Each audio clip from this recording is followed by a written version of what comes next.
I'm spending money like I just got paid. $100 bills, tell them keep the change. Come on.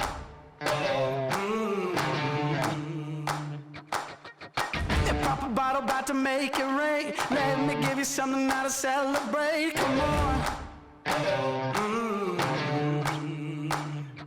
And if you're wondering why I move the way I do, I just feel so good, good, good. Oh, I just feel so good, good, good. Oh, I just feel so good, good, good. Oh, I just feel so good, good, good. I feel it going on and on. It just feels so long, feels so long. Oh, I just feel so good. So next up, I want to talk about my good friend, Paul Prenville, Mr. Engineer, Mr. Entrepreneur, comedian, activist, all around good guy. I really enjoyed doing this interview with him, and I hope you like it too. I think the funny thing about, well, I guess I get into it. The funny thing about comedy, at least for me in my experience, is that growing up, I've always been funny. You know, I've always been funny. And like, I remember, even in high school, like humor has always been my way of like getting around stuff. Getting out of like getting bullied or getting out of, or just like making friends. I remember when I was at Forest High School, I used to create these articles every like fourth period. I would make this article. It's kind of like a newsletter, like a cartoon character thing of a story. And I would make it about like either the teachers that were at the school, or I'd make jokes about like different things, like the gym teacher, and I would make a little cartoon about it. And then like in fourth period, and I'll take it to the library, and we would scan several copies, and I would give it to my sisters, and she would give it to all the like the upperclassmen. So like every day, they're expecting like a news article from me and stuff like that. So that's kind of like. But I never really like saw myself doing comedy for real. It's just throughout my life, when I look back on it, just specks of stuff happen, you know? And I realized that humor was a way to teach people things. And with my, like for example, with My Haiti Insider, one of my passions is always educating people about Haitian culture and Haitian people. And I started saying, I want people to know about the history of Haiti, but I've always tried to like infuse comedy to educate my people, you know?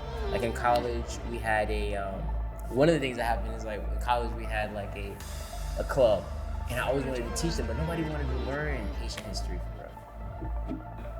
Speaking of comedy, right?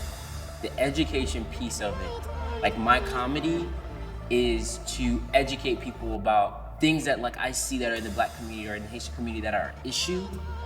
I try to infuse it in my comedy. You know what I'm saying? Some say that I am an Indian giver. That is correct. I am. I am an Indian giver, a Malaysian giver, and a Brazilian giver. Choose wisely. Monsieur dit la vache des rives. La vache des rives. Like I talk about like stuff that a lot of people won't talk about with their comedy, like celibacy and stuff like that. A lot of guys will never talk about that topic, you know? But I see why it's important in our community, so I try to infuse it in my comedy to explain it, you know? Because a lot of us men, like now, the world is changing, you know? And especially as Black men, we have to really figure this out. You know what I'm saying? Especially with like a lot of this stuff with men's relationship with women and masculinity and all this stuff. We gotta figure this out. You know, so these are like high level topics. I can't explain that to the average dude. You know what I'm saying? Nobody wants to talk about that for real. Yeah. You know? So how do like your boy just got out of something foolish that if he was of another race, he would have never been in that predicament. You know what I'm saying? So like there's realities that we as Black men face, as Black people face, as Haitian people face, that a lot of other cultures don't face them. But we can't not understand the game and how to respond to it. So that's what I do with my comedy, is about educating people. You know what I'm saying? It's about educating our people. Like, my people we need to be reformed. And this is my vehicle. Making people laugh and making them think at the same time. You know, I feel like for me in my journey this year with the whole celibacy thing, it's made me a stronger man. This made me a much stronger man. Like, I had to learn how to adapt. That's not my source anymore. You know what I'm saying? Of my identity, my source comes from my discipline, my drive, like the equipment. And after the class, I said, "Oh, thanks for the class, bro." And he stopped me and he was like, "No, thank you for the event." And it was just like, I sat back and I thought about it, and he was like, "Yeah, man, you know, like, when I think back about our time that we spent working together on this project, like, that was a meaningful time in my life." You know what I'm saying? So it really kind of got me like thinking, like, yo, bro, men, this is what we should be doing. Like, the project that you're working on right now, this is so much more important than chasing tail. This is how we build. This is how we built this society. This is how but when, as Black men, when we're distracted with sex, we're distracted with women, we're distracted, you deprioritize your energy, man. Like, your energy just like is used for something that's not. Does that make sense? It's just your energy, your power. We're powerful, bro. But your energy is not used where it needs to be used, man. So what drives you? What motivates you to get up every day and try something new? It's gonna sound weird and cliche, but honestly, it's God. When I say God, I feel like God created us to be God-like. But what happens is we settle for the bare minimum. You know what I'm saying? And I feel like that's in a lot of ways that's what sin is. It's the quick release. It's instead of the delayed gratification. You know what I'm saying? It's the momentary. I'm struggling, so I'm gonna quit. You know, versus the pain and the suffering of going through and becoming more than what I am right now.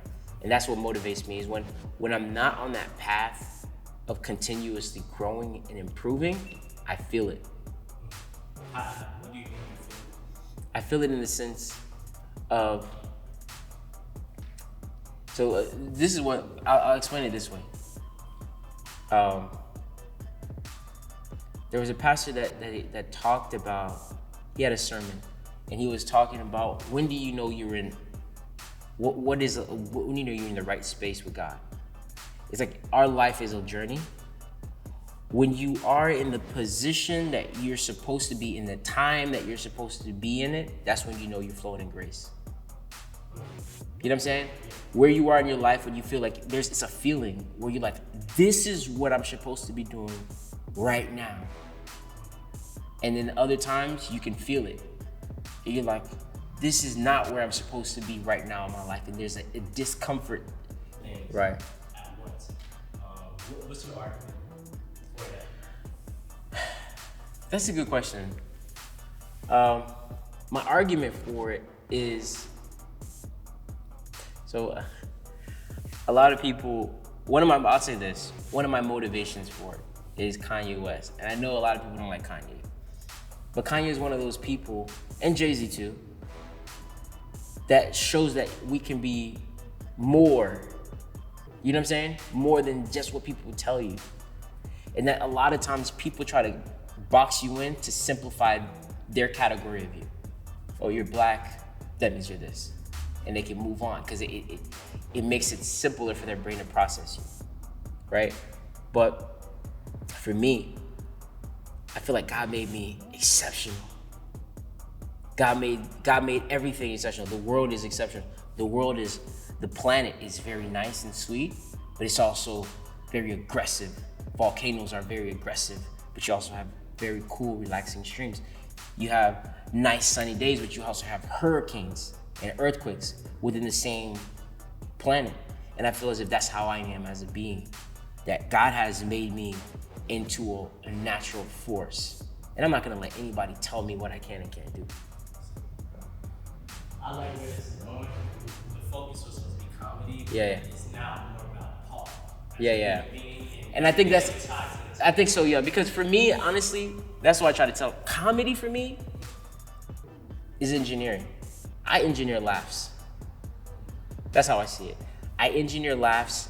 I study people. Because the point isn't to be funny for me alone.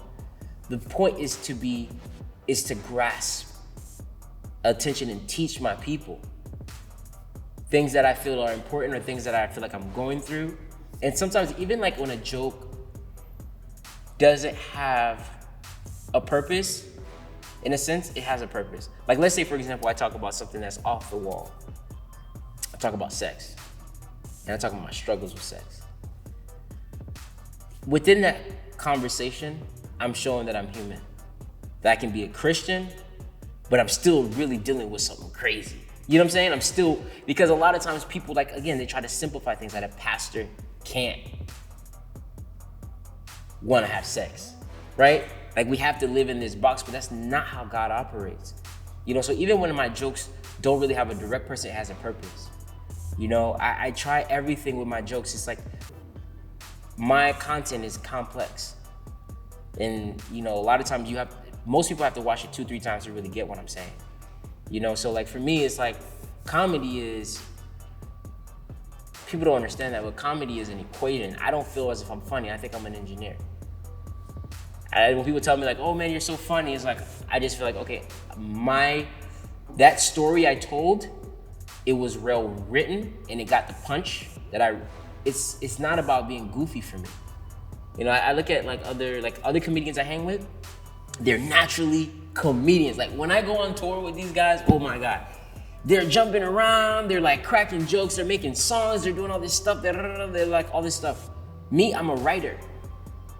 I'm writing, I am planning, I'm creating. So like for my comedy, man, I have a purpose behind it. In the day of the life of Paul, this ain't about comedy. I think it should be, because and that's the whole point about it, is that conversation is that I am more than a joke. You know what I'm saying? And that's kind of where, like, when people try to summarize me as a comedy, it's like, wait, before I just got into this. You know what I'm saying? Like I just got into this. I've been a doer. You know what I'm saying? So the comedy piece of it is something I enjoy because I like making people laugh. I like seeing people excited.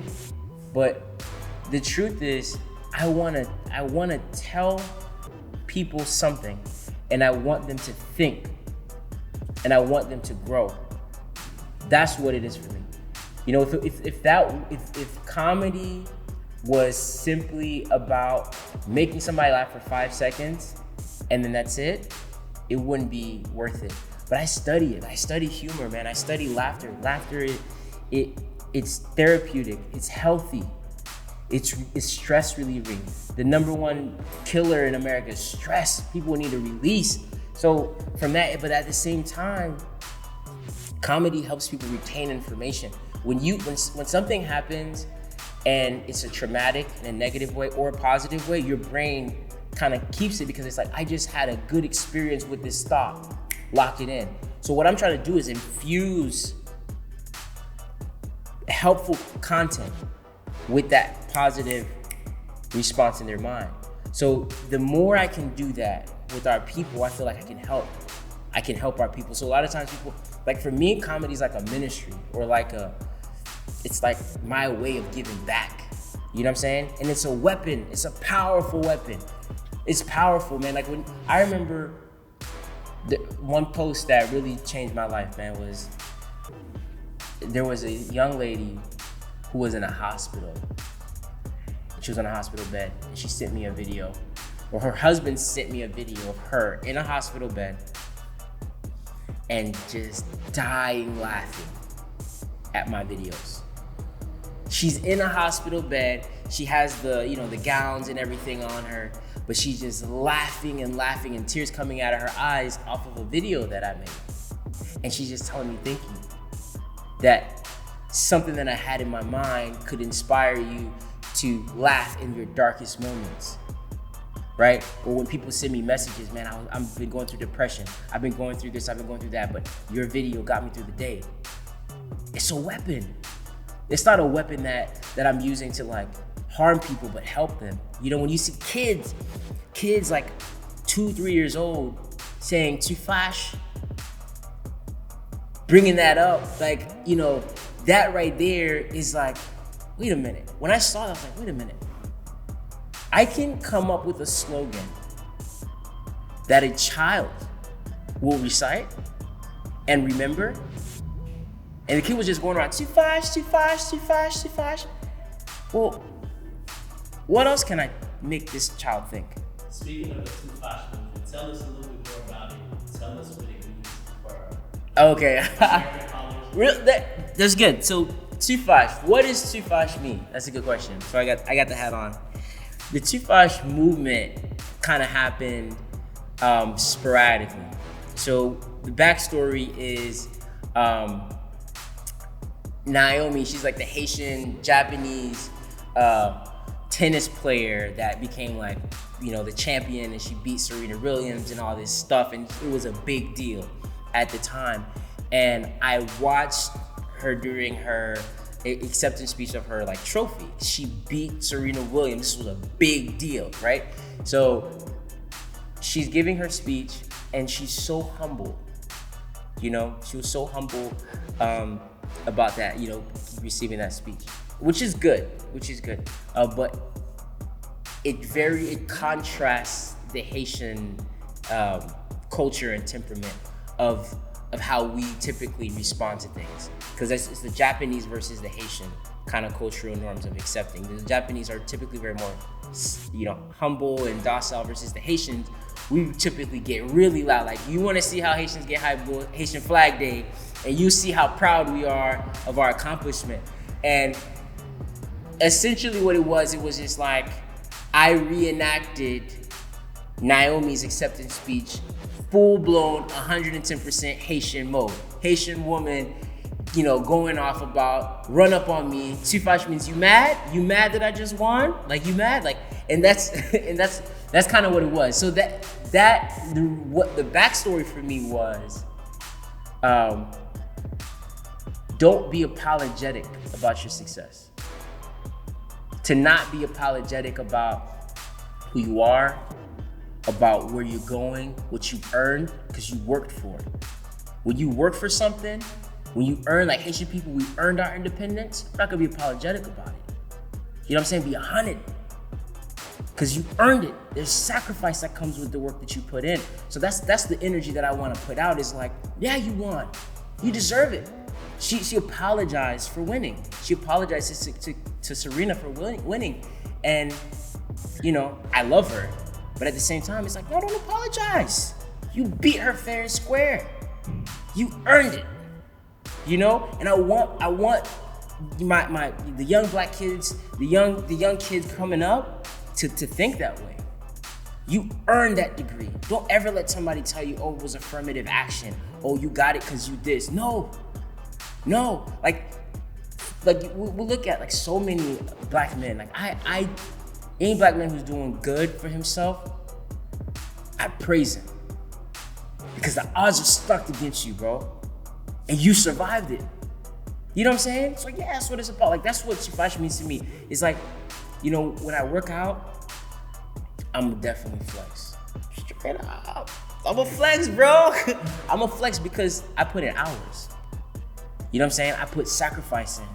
You know, so I don't think there's anything wrong with you acquiring success and, you know, hey, I did this. Glory to God first, but at the end of the day, you're not gonna let haters stifle you. You know, so that's what Tufash means to me, is like, it's about not being apologetic about your success.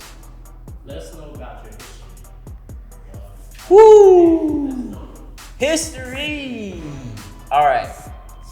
So I was born in Jacksonville, Florida, one of the most un-Haitian places you can ever be born, essentially. I was born in Jacksonville at a very young age. Oh, we can actually cut into. I think I have some pictures of when I went to Haiti as a kid, so I could probably give you some of that content. Yeah. So I was born in Jacksonville, and my mom, she got a calling to go to Haiti, and she felt inspired to go to Haiti and start an orphanage. And basically, she uprooted our family and went. And as a kid, I did not want to go. I was 7. Everything I heard about Haiti was bad. You know what I'm saying? I liked my life. I liked my Cartoon Network. I didn't want to go to Haiti. So we ended up going to Haiti. I hated it. I hated the first couple years, man. I hated it. I mean, you imagine, like, you know, I'm used to McDonald's and Burger King and Cartoon Network, and I go to this place, there's no electricity. I mean, like, we lived there. We lived it. So my experience, this guy's watching the windows, but my experience in Haiti wasn't pleasant. But I ended up staying there for 7 years. So I became more Haitian than I even realized that I became. I learned so much. I learned so much. It shaped everything, like, about who I am, like about engineering. You know, we didn't have a lot of toys. We had a lot of kids, but not a lot of toys because I stayed in the orphanage with all the kids. So a lot of times we made our own toys. So we would go to, like, you know, like junkyard areas and piece stuff together. You know, my favorite character is Batman. It's always been Batman. So, like, I would take motors apart and they have these little blades in them, and I would use them as, like, you know, Batman, you know, like, thing. So that creativity just grew. I would make doll houses and would make our remote control cars. And these kids are brilliant, man. Like, kids in Haiti are so smart, so resourceful. We just take anything and we just make it into something. And that's just been my habit growing up with all these kids. We're just so creative. That's all we did all day. So that was my my background. My grandmother was a machan, and she had a boutique, and that's kind of like a little shop essentially. So she had her own little shop, and I would sell stuff for her. She would sell coffee, sugar, you know, bread, etc. So we would just sell stuff. So those kind of elements, that creative side, the entrepreneurial side, is kind of like those things that fused me into becoming who I am. And a lot of culture, you know.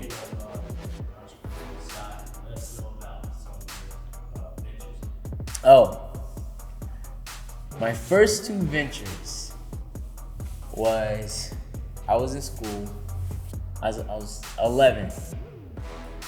Me and my friends, my boys, we started a business together. Essentially how it worked was, on the campus in Haiti, you could only buy like lunch cards to buy food, but they only sold the lunch cards up till 8:30. If you came after 8:30, there was no lunch cards for you. You couldn't buy lunch, essentially, because they didn't accept cash. You go with $10, they give you a $10 card. So what we did, we all get there early, and we would put our money together, and we would buy for like $200 worth of cards for the day. And we knew a whole bunch of kids would come late, so we would sell, you know, the $5 card for $7 or $8, and stuff like that. So we would just like really hustle this card system and make like crazy amounts of money, and until the principal shut us down. So that was my first. It was a good business. It was a really good business model. The second business that I did, I have a cousin named Shirley, and her mom would just send her a whole bunch of goods, milk and cheese and bread and all this stuff, like, cause she stayed with us, but her mom would just send her a whole bunch of stuff, but she never wanted any other stuff. So basically, we just took her stuff, you know, gave her something she wanted, and then started selling her stuff, and then profit off of it. And it was just like, that kind of just sparked, because I saw my grandmother do it. So that kind of sparked that in me. And since then, I didn't really do too much on the business side, other than then I started doing parties. When I came to the States, I started like seeing that Jacksonville didn't have a lot of Haitians, but the Haitians wanted to be a part of Haitian events. So there were some other promoters in the city that were doing events, and I watched how they do it, and I started being a promoter. So I was a promoter in Jacksonville, still am, in the Haitian community, doing events, linking with artists, comedy shows, anything tied to the culture. I do that. And one of my biggest accomplishments, ventures, was an app. Still working on it now. Event. So it's an app that I partnered with my boy Sam on. It was his vision. And what we did, the vision was connecting small business owners with people. Like, how do we get the exposure kind of going in a different way, and using using technology to connect people with events, keep people with things and happenings going on. We talked about it, and I was like, man, that's a genius idea. And it was like, you know what, we need this energy together. So we moved in with each other and just started sketching and writing out ideas and just talking for weeks. And it just kind of grew over time. I don't even know how it happened. It was one day I was at work, and then they're like, oh yeah, I develop apps. And then we just built the team, and we started developing this app product and testing, beta, and we just kind of grew that platform. So I've had a lot of business ventures. Most recently, comedy has been a big thing for me. With the comedy thing, it kind of, there's so many things that I've done. It's kind of I don't know. It's just kind of, yeah. I mean, and that's the thing. The thing about it for me, it's I think even sometimes more than the business side of it, it's about creating. I want to create. And it's great when you can monetize your creations. And I think that, because I just like creating, and I think that's, even with engineering, that's one of the things, I work as an engineer, but I love what I do because I'm creating things. You create a table, you create a bottle, you create something and introduce it to the world, and it puts a smile on somebody else's face. And I like that, so that's where it's at for me. Let's know about your first performance. Is it nerve-wracking at all? Oh my God. Every performance is nerve-wracking. Folks.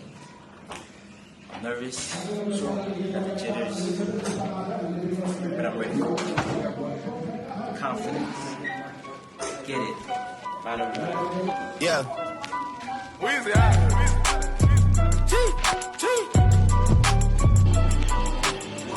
Go time, man. I got more slaps than a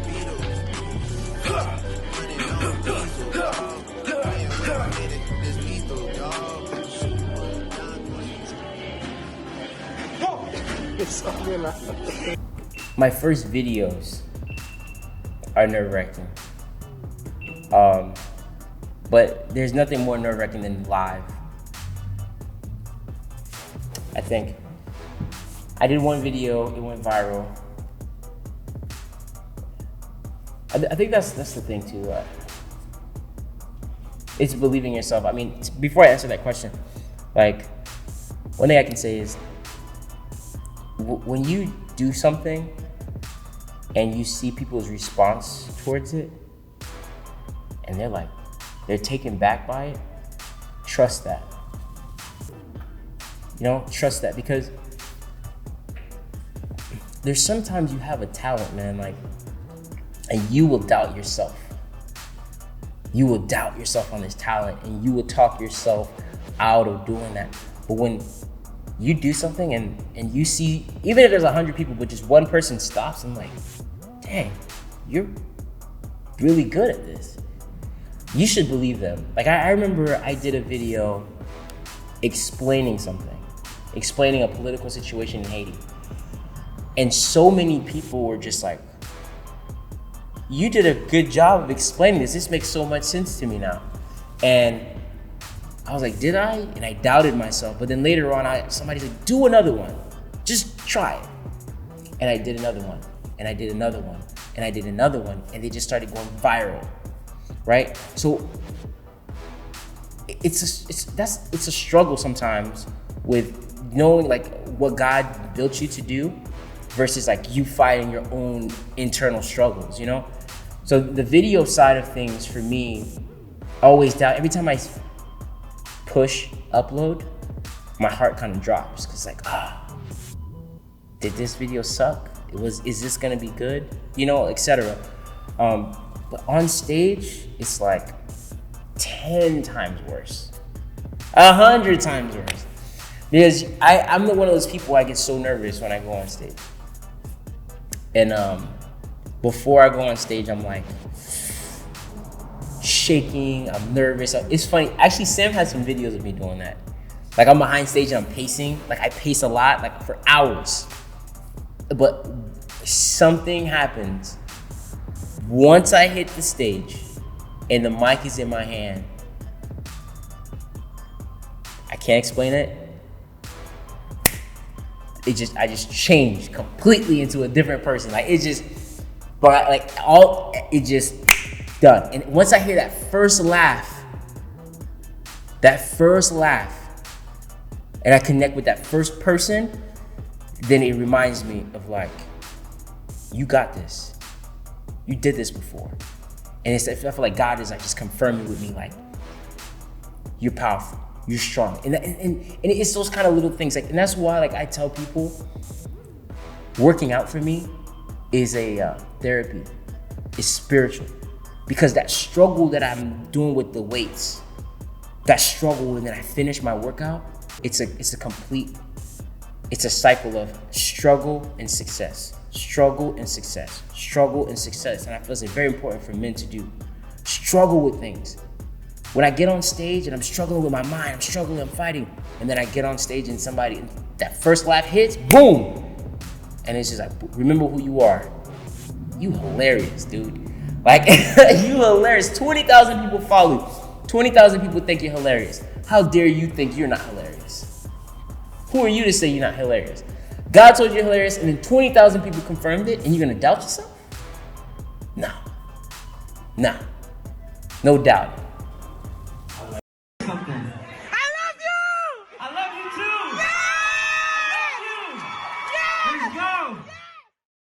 Alright guys, so this is my first show as a comedian. We're doing this live. We're gonna make it happen. Boom! Pretend like you're doing something. You like do something important? Yeah. Alright.